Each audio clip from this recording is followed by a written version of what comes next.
makes And sense. do you consider that as a challenge as well to yourself? And alam mo yun, form of growth din siya. 100%. Yeah, Diba? I always challenge myself. Yeah, Kailangan mo feeling ko i-challenge yan. din. Yeah. Every day you have to challenge.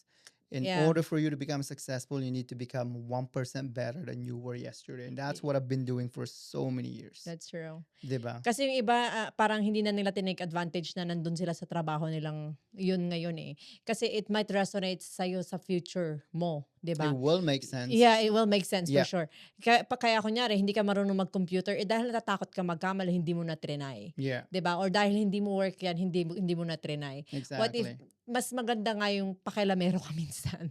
Yeah. Kasi mas madami kang matututunan. Marami kasing, especially sa mga co-workers mo minsan marami naiinggit talaga. If you're doing a lot of things to improve yourself in that corporate, Yeah. and then nakikita talaga ng mga leaders yung mga yan. And then, Oh. hino-hone nila yung mga yan. Yes. Kasi they see the They potential. said the potential and They see the mindset. potential, and what they're gonna do, they're gonna pull you up and make you even better person. Pero kung tatamad-tamad ka, Pero yung mga taong katrabaho mong naiinggit, what they're gonna say? Kissing asses. It's like sip-sip. sip. That's the most logical thing that they can say, because hindi nila alam yung ginagawa mo eh.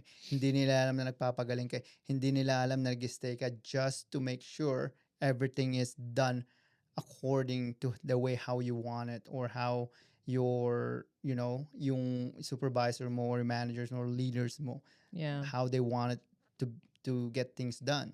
I agree. Diba? So that's the leader of that's the mindset of a leader. That's true. Diba? If you don't have that, there's no way you can stay long in the business. Yeah. Pag nag-quit ka na. And here's another thing. Marami akong naririnig marami na akong actually nakausap ng mga taong ganito eh.